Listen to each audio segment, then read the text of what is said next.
Sara is, I think in the script she's described as slightly spoiled at the beginning of the film.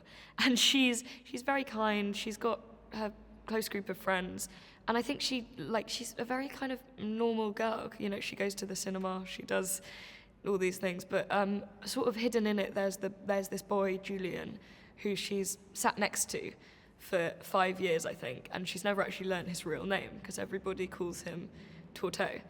So it's this. She lives this sort of quite sheltered life, and you know, she doesn't know about all the horrors that are taking place in the rest of France because she lives in the unoccupied area of the free zone in France, and her parents kind of shelter her from really what's going on in the rest of the world.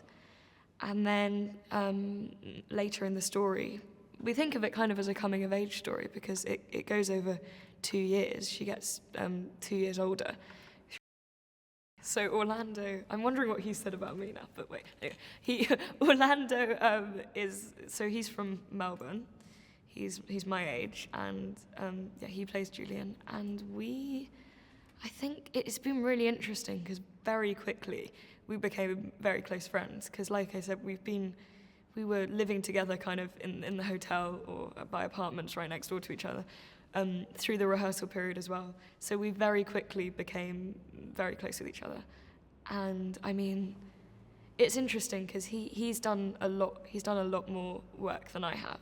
And what I noticed really quickly, he's incredibly kind of focused, and he always, you know, he did so much kind of, he's thought so deeply about his character, and he knows exactly about Julian. You can ask him any question about Julian and he'll answer immediately, which I think is great. And he's been kind of such an inspiration to watch, really, and to perform with, because he's got this sort of, he's incredibly kind of graceful, and which just sounds weird, but all his movements are so kind of poised and just so thought out. And he's been a real inspiration. He's got such a kind of, he knows exactly what he's doing. He's got such a sort of method for how he performs and how he thinks about the character. I was incredibly nervous when I first met Marc because I'd been at home with my sisters, and we decided that we were going to go through and we were going to watch as many of Marc's movies that we hadn't seen already as we could.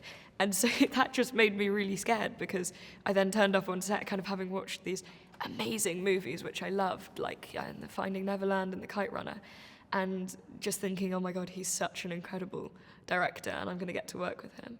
But he's just he's the loveliest, he's totally down to earth and so friendly, kind of so quickly. And we have a laugh together all the time on set, and I go and watch the kind of the playback of all the shots in his tent with him, with Renée, the producer, and with Matthias, the DOP.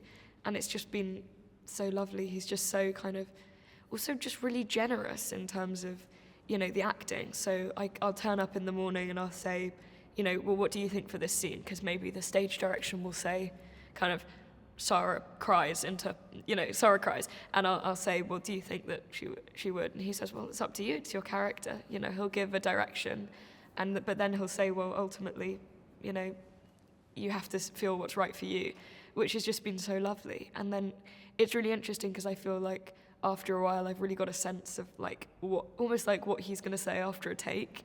And so, you know, I'll do a take and then I just know that he'll come in and I'll kind of look up and be like, I need to be less emotional on that bit. And he'd be like, exactly. And we've got it like almost like a really good routine.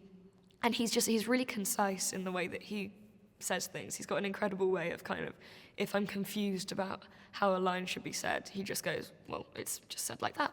And I'm like, oh yeah, that makes total sense. That's completely right. And it's incredibly helpful. And he's just such a nice and funny guy at the same time. Gillian Anderson plays Vivienne. And I think, I was there on her first shooting day, which was actually coincidentally the last scene that we're in together. But I mean, throughout the process, it's just been such an honor to work with Gillian Anderson, who is just the most incredible actress. And we had one day where it was just us two in the barn, and we were doing the hair washing scenes. And it was just so incredible to talk to her. And the way she works is so interesting as well. She's got a like incredible eye for when her performance is looking good. So she, after every take, she sort of goes, yeah, that was good, right? That was good. And Marc kind of goes in, of course that was good. But she'll go, no, I think we should do another one. We should do this. And it's been just so incredible. And I got to sort of ask her, because I've got no experience basically, and she's got so much experience. And I got to sort of say, well, how do you think, how can I make this look natural by doing this? And she just gave me some incredible advice kind of on a small level, sort of like, things like you have just really tiny pieces of really useful information, like in eating scenes you have to kind of angle your hand so it doesn't look weird and so you don't spill stuff down your front, and just these really tiny but just incredibly helpful pieces of information that she's picked up over her amazing career. And it's just been such an honor and a pleasure to meet her and work with her. What really interested me about this film and made me want to come back to this world is probably just being able to play Julian again. Whenever I played him in the first one, we put a lot of depth into that character, and it was really cool to kind of show the audience the things that we were thinking about, of like the behind the scenes of this character and kind of how he's grown up, because he's grown up in a family of means, and just to see his growth is one of the main things that interested me about this role. Whenever we're doing rehearsals, she has helped me so much. Like there's just certain parts that I don't go as deep as she does, and then she's like, well, why don't we try it this way, in a way that like, you can portray this emotion, and maybe if you look off this way, and just these different, like, not notes, because it was a very collaborative experience, but just talking about the different ways that I could do something in order to make it more impactful. That's what she really thinks about. Each line, each thing that she says has a deeper meaning behind it, and she kind of taught me different ways of implementing that into my acting, which is very useful. I think this story is very important for young people to watch, as well as I think it's really important for everybody to watch, because there is a timeless quality to it where it teaches so many lessons that are really important in many situations. There's always gonna be a need for kindness, and there's always gonna be a need for somebody to be selfless and to help people through what they're going through. And I think that's really important for everybody to take away from it. When I first got onto the set, I'm wanting to be a director so bad in the future. So being able to watch somebody like Marc, who's worked on so many different films that I love, is like insane.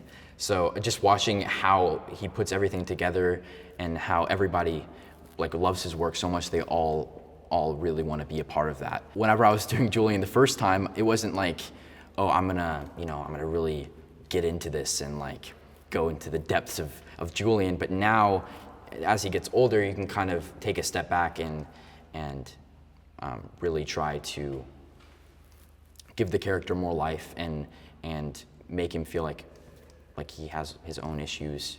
And being able to work on that with Marc, he has so much knowledge of characters, so he really helped me put it together. I was incredibly moved by the script. I feel like on the one hand, we've seen aspects of this story before in terms of the occupation, the German occupation of France, and also the impact that can have on communities for decades to come. But there's something about the impact it has on these individuals and the choices that they make and the degree of compassion and kindness that they extend to each other, and at the risk of their own lives. I would say that it's a story about two families in a small town in German-occupied France during World War II. And and that a non-Jewish family chooses to shelter a young Jewish girl who's been separated from her parents, and we witness the impact that choice has on everybody, and the risk that they take in doing so, and yet we see very clearly that it's they feel themselves that they have no choice, that they don't think twice about it. You've gone from living in a perfectly comfortable, quiet, small village to suddenly having aggressive strangers who speak another language taking over, and people were killed with impunity, and you didn't know how to trust anymore. You didn't know whether you could trust your neighbors anymore, whether they were sympathizing with the Germans or whether they were sympathizing with the resistance, and so life changed very profoundly, very quickly for France, but especially some of these small rural towns, and so making the choice to shelter Sara, who is Jewish and was meant to be put on a train to head to a concentration camp. The fact that they're sheltering her means that they would all be killed, without question. And so it's not just a matter of they'd be fined or their hands would be slapped or they'd be, reprimanded in some way. They would absolutely have been murdered. And so it's a very big and consequential choice that they're taking on. Vivienne she's essentially a rural housewife and mother in a small town on the outskirts of Paris in France. And I've imagined that she works the land around their house, and they use the food that they grow, and she possibly sells the surplus in the town market, and they have a very small, loving family life at home. Her husband, Jean-Paul, works in the sewers, and I have to imagine that given the impact that illness has on a family, when Julian contracted polio when he was very young, the impact that would have had on the family, both devastating for them financially, has continued to affect them for years to come. Well, I was born after the end of the Second World War, but I grew up in post-war Britain, and so the stories and the reality of what happened during the Second World War was very much a part of my youthful education, if you like. And I've always felt very strongly it was such an unbelievably traumatic event for the world, for Europe in particular, but all over the world, for many nations lost millions and millions of people. The Holocaust was one of the most monstrous occurrences in human history. I felt it. I still feel it's so important that we don't forget about it, and that the young are not taught about it, but should be aware of it, and aware of the kind of sacrifices that people made, the kind of tragedy that people confronted, the kind of cruelty, the kind where when you perpetuate racism of any kind, the end of that road is what happened in the Second World War. So I just feel very strongly that we have to keep it alive in our mind. Julian plays my grandson, and he's a young teenager, and as many young teenagers do, he's going through a difficult time when he can't quite find his place in the world, and he's lashing out as a reaction to that.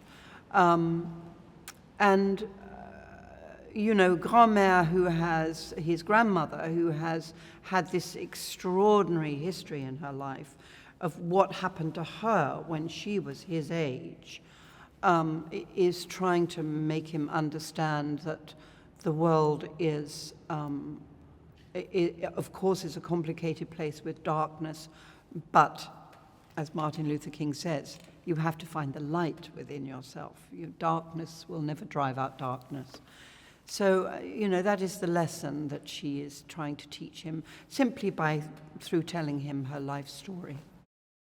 I mean, Julien obviously has a lesson to learn. Hopefully, in the audience, there'll be a lot of other kids thinking about their own behavior, their own actions, their own, cruelty, maybe, that they have participated in, and realize how terribly, terribly wrong it is, and how the end of that journey can, it can be so devastating, so extreme. So I do hope that this is a lesson that people will learn, and also the lesson of great courage, the great courage of the families who hid people. I was reading fairly recently, it was just after I'd sort of committed to doing this film, and I happened to read an article about a whole village, a French village. The whole village had hidden people. Every single person in that village had hidden people, whether they were escaping, pilots or airmen who'd fallen into France, or Jewish people, but the whole village were involved in hiding people, and the incredible courage that needed, because they would have been executed, every one of them, if this had been found out. That's a courage that it's very hard to comprehend nowadays, isn't it, as we get further and further away from it. So yes, to learn about courage and to learn about kindness. Well, I play she's called Grand-mère, grandmother. I think it's the first time in my life I've ever played a grandmother. So all good things to come to people who wait, But she's a wonderful person who's become a very successful artist. She, of course, is the younger Sara, is the protagonist of the movie. The movie is about her, but we see her as well as seeing her as a young person. We see her now towards the end of her life. Again, that's something that we all, especially when we're young, and we all do it, we kind of forget that older people have been young once and have had experiences in a different way at a different time, but similar experiences to the ones that we are having as young people.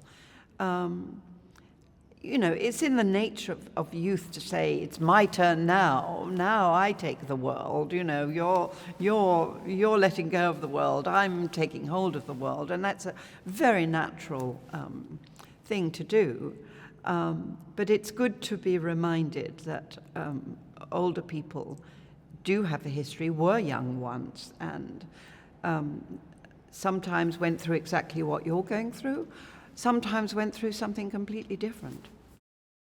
Obviously, for any performance, the look is very, very important, to find the right look.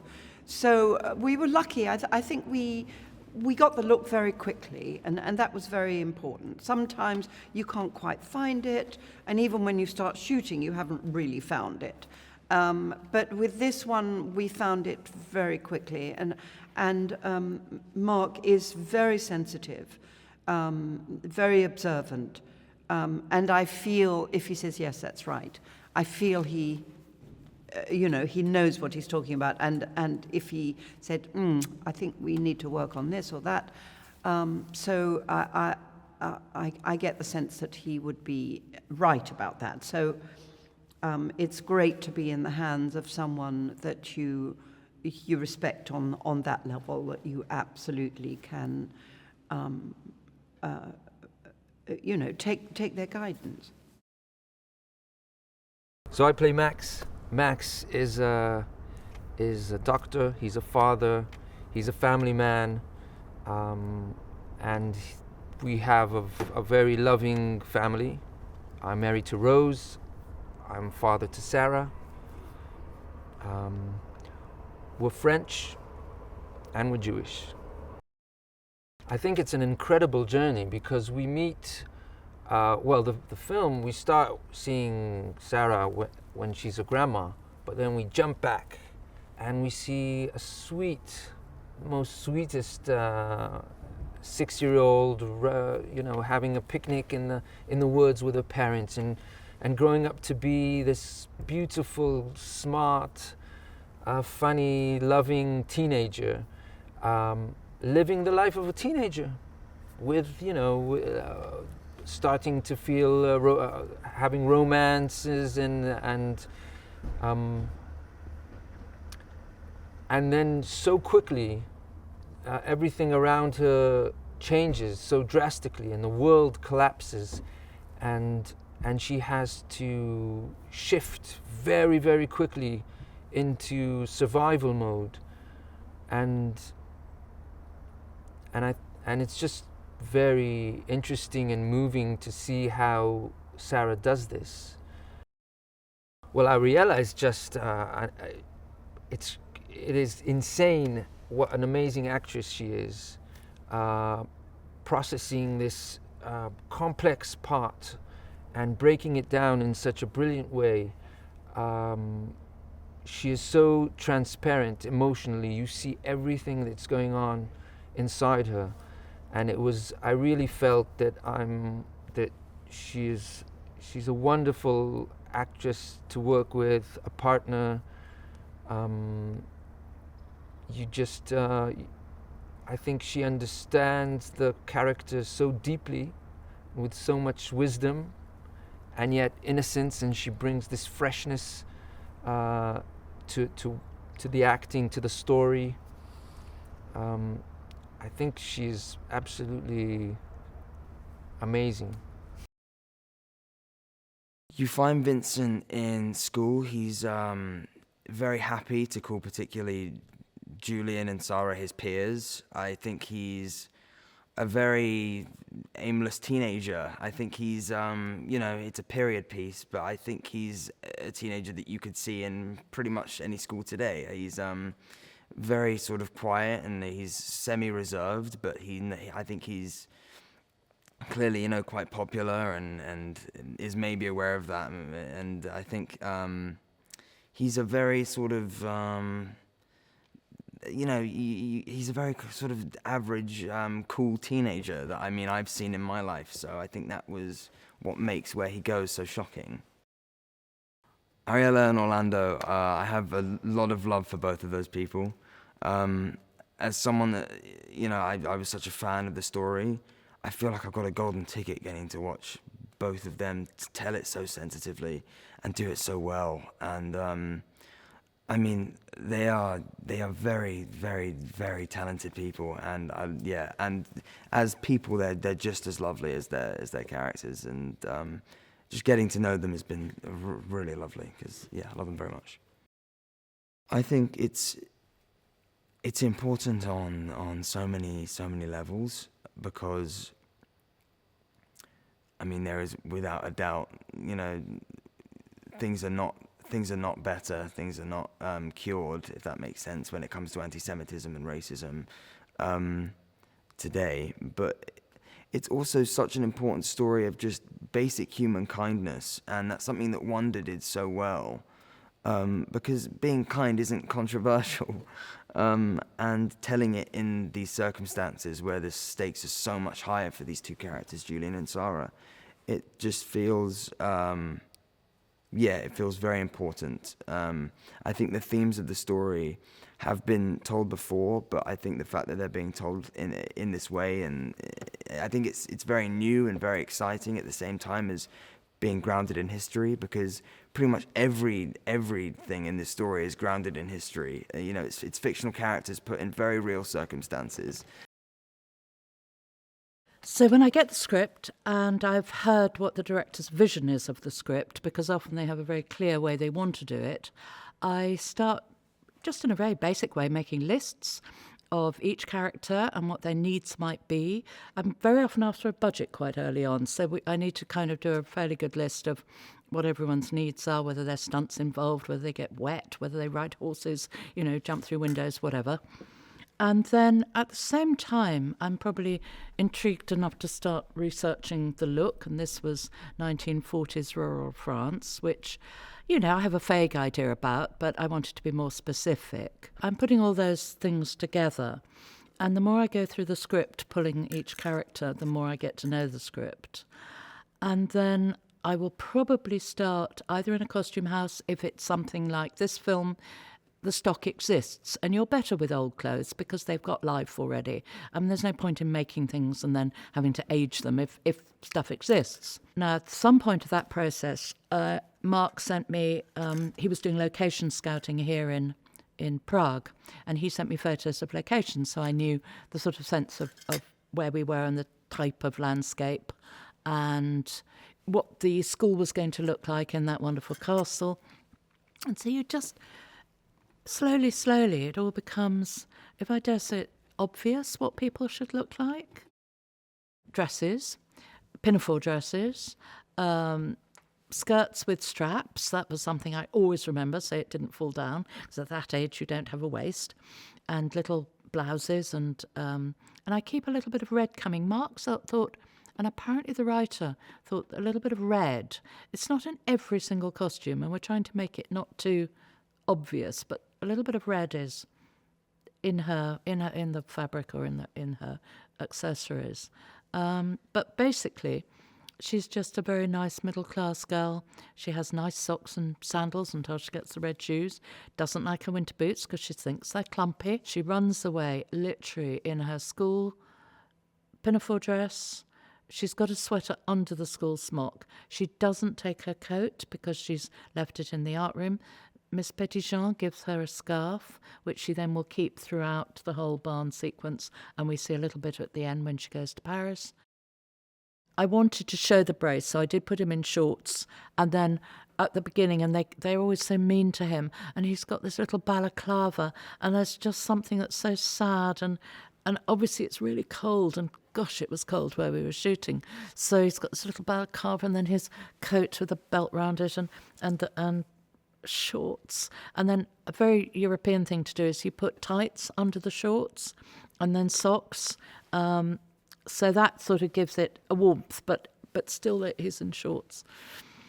And then the brace, because I really wanted to see the brace, but in the end we put the brace over the trousers when we put him into longer trousers. But as he sort of grows up and grows more confident, he looks a bit cooler. So it's not a lot. He gets long trousers. He wears his shirt a little more open, and they're a bit paler, the later shirts, and he has a little jacket. Basically, the movie starts with Sara as a grandmother telling her story of her childhood and how she ultimately survived. And it's a story of her survival, and it's a story of what ultimately made her who she is today. And it's very emotional, but also very inspiring. And truthfully, as a planet, we understand what it means to be under lockdown now, after this experience of the last year. And it is really something which, when I read the script during the first phase of COVID, and it really got to me, because it's the first time that I really understood emotionally what it means to not be able to leave a place.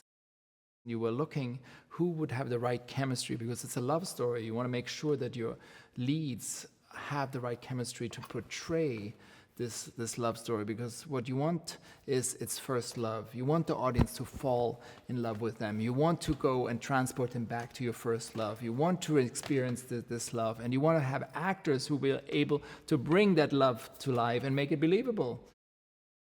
As Sara cannot leave the barn, the only way she can leave the barn is through her imagination.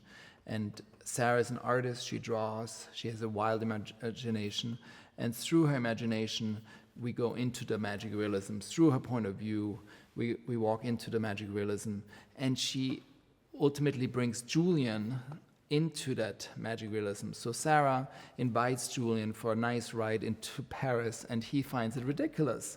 But slowly, because of her passion and her belief, she makes him believe into the transformation and believe that it's the first time he sees Paris, and Paris comes to life.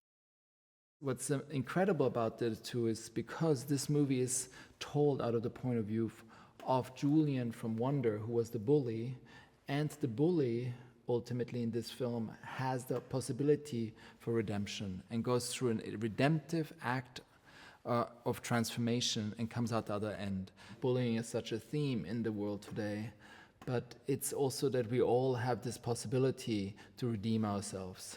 And that redemptive quality, I think we all have. Ultimately, you know, every creative process starts with the visualization of the written material and the characterizations of the characters, and ultimately the characters jump off the page, and you visualize them through obviously location and a color palette, and the color palette here is you have present day and the past, and you want to make sure the present day and the past are connected, emotionally connected, and that emotional connection between present and past is really key here, because you have Julian in the present day and then Julian in the past, and ultimately the Julian in the past connects you in the redemptive way, in the transformation and transformative storytelling to Julian in the present, and that it really has to hit and land to affect the audience, and that's is one of the key things one has to focus on. Jennifer Williams researched a lot of the barns, and one of the key elements is because you have magic realism scenes in the barns.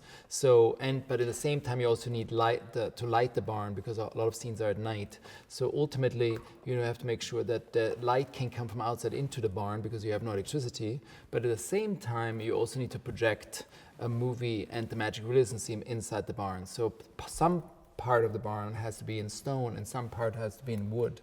So ultimately it's a combination of both, and really designing the barn and figuring out how to light it, how to bring the magic realism scenes to life, and how to combine it all, that it also feels warm enough, because you can't have the barn too open, but then because of she lives in it, but at the same time it's a combination of it all, and you have to sort of find a balance. Well, I think one of the things I love is, we're both storytellers and we're both writers and directors. Marc has an extraordinary career, and it's really fun to be able to hold a space together where a story, which is such an ethereal thing, can come and land in this safe space. And sometimes when two people hold the energy of that space, it gives it this solid foundation. And one of the things I love about working with you is holding that foundation and watching the magic of it assemble into a physical thing. What is very good, if you have a mirror to yourself, it's always it's very productive, because ultimately the mirror doesn't lie. So ultimately, if you have that, it always provokes new answers and a new thought process, and makes you a better artist than you would be if you don't have that mirror. So ultimately, that's in that partnership is the mirror that ultimately amplifies you to become better than when you would work on just without that. I play Rose Blum, who is Sara's mother and who's married to Max. And they're a very happy family at the beginning when we meet them. And then we see them, and they're also they're quite comfortable. They're middle class family. They're doing really well for themselves, and they are very happy and quite comfortable. And then you see the situation becoming worse and worse in France. And I think Rose is really struggling with admitting to herself what's going on and what they need to do. And I think that's what I really, I don't know, just really felt for that character, and in that situation, sort of knowing that you should go, but just not being able to, just kind of not being able to admit to yourself that you know what's going on. Sara is so Sara's the little girl whose story it's all about, and you meet her when she's tiny and with her parents, and then you see her for most of the film when she's a teenager, and first before, I mean, it's already Vichy France, but she's still kind of, it's just all brewing, until she then has to hide in the farm of Jean-Paul and Vivienne, and I think she's such a lovely character, and she's played by Ariella Glaser, who's just a wonderful actor and just a delightful person. She's got that kind of spark, because I think what makes the character really, what makes the audience really want to see what's happening to her is that she's so kind of, she's sparky and she's imaginative and she's creative and she's intelligent and she's kind of, she's also a regular teenage girl, and I think that also, I remember reading in the forewords to the graphic novel that Anne Frank's diary was an inspiration for the story, and then I listened to the audiobook of the book. Obviously I'd read the book when I was younger, but I was like, there is a lot of similarities where it's just a young girl living her life, and there's people she, this guy she fancies, and these shoes she likes, and then how history happens to her. The costumes and the hair and makeup just really, I mean, it just really helps, of course, and it's quite cute because everyone has a feeling of like, oh, I look like my grandmother, or like I look like my grandfather, and it's quite nice because it's still like, I think for us, we all have, we've been talking about this with Joe, who plays Jean-Paul, and Ishai, who plays Max. We all have stories of our grandparents during the war and what they had to do, and did they have to run away, or what they did, and I think it still feels very much like stories that are close to us, I think. I play Julian Beaumier, who is a French teenager in Nazi-occupied France in World War II, and he has polio, which makes him bullied. He's ostracized by his peers because they only see him for his polio, his disability. And so at the start of the film, he's shy, he's awkward, he doesn't talk much, but he really likes Sara. And so when he gets an opportunity to save her, that's when he really develops as a person and sort of comes out of his shell. Well, it's been really great because we haven't been able to have much contact with other people outside of our own age because, well, we're in Prague, we don't know anyone, and also because of COVID, we can't really explore that much. I feel like we've fast-tracked our relationship. It feels like we've known each other for much longer than the couple of months that we actually have, which is really helpful for scenes because I feel so comfortable working with her. It's been really lovely to work with Marc on this film. We've had some great discussions about the way we want Julian to be physically. We talked about how many crutches we would have because in the graphic novel Julian has 2 crutches, but we decided on 1 crutch for the film because it's easier for me to maneuver around on, and also I have a free hand to hold stuff, which is quite helpful, especially for holding the sketchbook and other things. And what we both really liked was when I turned in my left foot, it apparently it added like a really sense of realisticness to the fact that I have polio, which I can't tell from where I stand, but apparently it looks really great for the camera. So it's been really great to talk with him about developing this character. She's so professional on set, which just really brings me into the scene, and I forget that that there's a camera over there and that I'm acting. I just feel like I'm absolutely in the scene with her, which is great. Some of the early talks that we had about this story were, how do you land character? Everything is really about character. It's about how do you create a space like this theater, where a character then can inhabit that space. How does that space speak to the theater? How does the space of a theater, for example, speak to character? How do the costumes speak to character? How does the way that we shoot this and frame it and conceive of it all speak to character? So Matthias and Jennifer and Jen and Marc and myself all had very early conversations about how would the texture and the look and the feel of this story be serviced by their work in order to illuminate character. Both Ariella and Orlando are just extraordinary.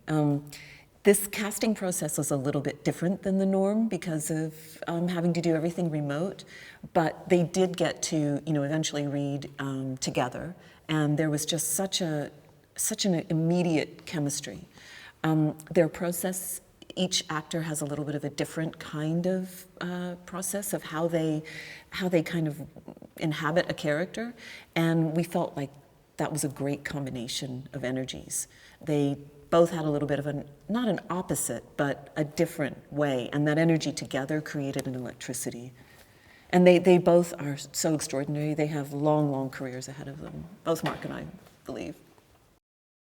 Marc, my partner, is, I think, absolutely the perfect director for this film because he's so empathetic. There's a quiet stillness about him as a human being, but he's watching and he's listening and he's observing. And how he takes that and translates that into moving image and allows these still spaces for a story to unfold and trust those spaces is something that this story needed because, as you know, it's a graphic novel to begin with, and taking it from that medium, which is beautiful, and then translating it into a space where the pictures are actually moving, related to each other and alive, is something that Marc just naturally understands how to do. Helen and Julian, they both came on and just, they were the role. Like there really wasn't a casting process. They read and knew that they wanted to do this project. I think both of them wanted to work with Marc, and they just came and filled these roles beyond our wildest imagination. Very much we emphasise, and this again is a great collaboration with Marc and with the actors involved, in that in the early days of Sara, we tried to pick up very much that she's been cared for by Rose. When you see her go to school, she is very, very put together. Her hair looks very lovely, of the period. You can tell there's a mother's touch on the hair. She looks very groomed. She has little bows in her hair. And very much we talk about this whole process that Rose has been at home and looked after a little girl. When we enter the barn, we talked at length about the character losing sight of time altogether, really, because the character's been in the barn for a couple of years, and we talked about little things that Sara would do to her hair, that out of the materials that she has no mirrors, no vanity, so there's a lot of guesswork that's going on, and we wanted to create some hairstyles that were very simple, that Ariella could, the actress playing Sara at this point, can do herself.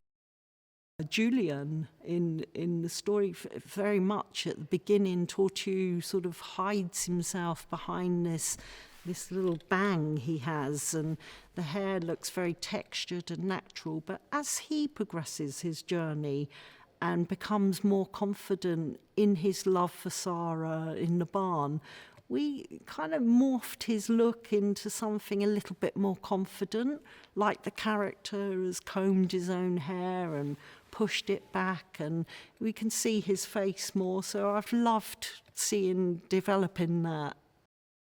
I love the process of prep. I love researching. I have a lot of books and things at home that I like, art galleries and pictures and reading. When I read a script, I read it straight through, first of all.